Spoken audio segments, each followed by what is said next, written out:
কাশ্মীরের পেহেলগামে সাম্প্রতিক হামলার পর ভারত ও পাকিস্তানের মধ্যে উত্তেজনা এখন তুঙ্গে। ভারতের প্রধানমন্ত্রী নরেন্দ্র মোদী তার সেনাবাহিনীকে হামলা চালানোর জন্য পূর্ণ স্বাধীনতা দেওয়ার পর থেকেই এই উত্তেজনা আরও বৃদ্ধি পেয়েছে। এই উত্তেজনা যে কোনো সময় সামরিক সংঘাতের রূপ নেওয়ার আশঙ্কাও বাড়ছে দিন দিন। এমন পরিস্থিতিতে আজ সোমবার রুদ্ধদ্বার আলোচনায় বসতে যাচ্ছে জাতিসংঘের নিরাপত্তা পরিষদ। এতে প্রেসিডেন্সিতে থাকবে গ্রিস। রোববার পাকিস্তানের পররাষ্ট্র মন্ত্রণালয় বলেছে, তারা পেহেলগাম হামলার পর সিন্ধু নদের পানি চুক্তি স্থগিত করা সহ বিভিন্ন ইস্যুতে আঞ্চলিক প্রেক্ষাপট জাতিসংঘের কাছে তুলে ধরবে এই বৈঠকে। এদিকে কাশ্মীর ইস্যুতে চলমান উত্তেজনার মাঝে এবার পাল্টা পদক্ষেপ হিসেবে পাকিস্তান নিজেদের বন্দরে ভারতের পতাকাবাহী জাহাজ নিষিদ্ধ করেছে। এর আগে ভারতের পক্ষ থেকেই একই ধরনের নিষেধাজ্ঞার কথা জানানো হয়। শনিবার ভারতের জাহাজ চলাচল বিষয়ক বিভাগের মহাপরিচালক এক বিবৃতিতে জানান, পাকিস্তানের পতাকাবাহী জাহাজকে ভারতের কোনো বন্দরে প্রবেশের অনুমতি দেওয়া হবে না। সেই সঙ্গে ভারতের পতাকাবাহী জাহাজ পাকিস্তানের কোনো বন্দরে যাবে না। বিবৃতিতে বলা হয়, জনগণ ও ভারতের জাহাজ চলাচলের স্বার্থ রক্ষায় ভারতীয় সম্পদ, কার্গো ও সংশ্লিষ্ট অবকাঠামোর নিরাপত্তা নিশ্চিত করতে এই আদেশ দেওয়া হয়েছে।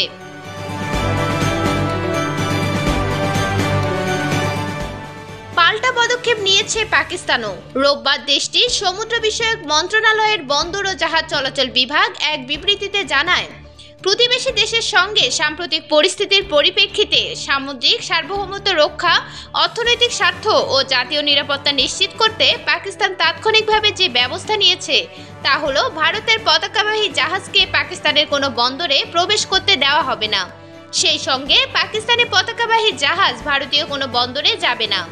এ বিষয়ে যে কোনো ব্যতিক্রম বা ছাড়ের ক্ষেত্রে পরীক্ষা নিরীক্ষার পর কেস টু কেস ভিত্তিতে সিদ্ধান্ত নেওয়া হবে বলেও জানিয়েছে পাকিস্তানি কর্তৃপক্ষ।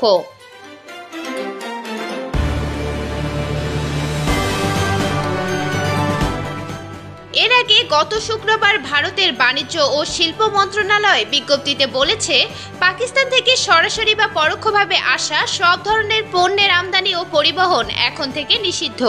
এই নিষেধাজ্ঞা পরবর্তী নির্দেশ না দেওয়া পর্যন্ত বহাল থাকবে। পাকিস্তান থেকে আকাশ ও স্থলপথে সব ধরনের ডাক ও পার্সেলও নিষিদ্ধ করেছে ভারত। পাকিস্তানের বিরুদ্ধে ব্যবস্থা নেওয়ার অংশ হিসেবে দেশটি থেকে সব ধরনের প্রত্যক্ষ পরোক্ষ আমদানি নিষিদ্ধ করেছে নয়াদিল্লি। এদিকে ভারতের মোকাবেলার আকাশপথে নিজেদের প্রস্তুতির বার্তা দিয়েছেন পাকিস্তান বিমান বাহিনী।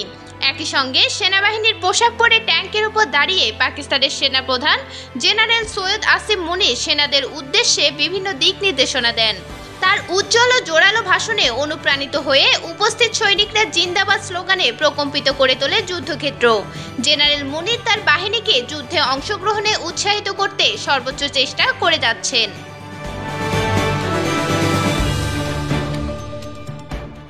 এছাড়া কাশ্মীর সীমান্তের নিয়ন্ত্রণ রেখায় ভারত ও পাকিস্তানি সেনাদের মধ্যে ব্যাপক গোলাগুলি হয়েছে।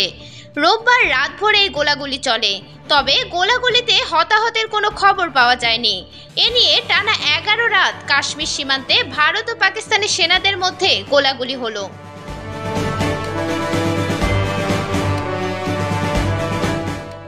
মিরাতুন জান্নাত, বিজনেস বাংলাদেশ, নিউজ ডেস্ক।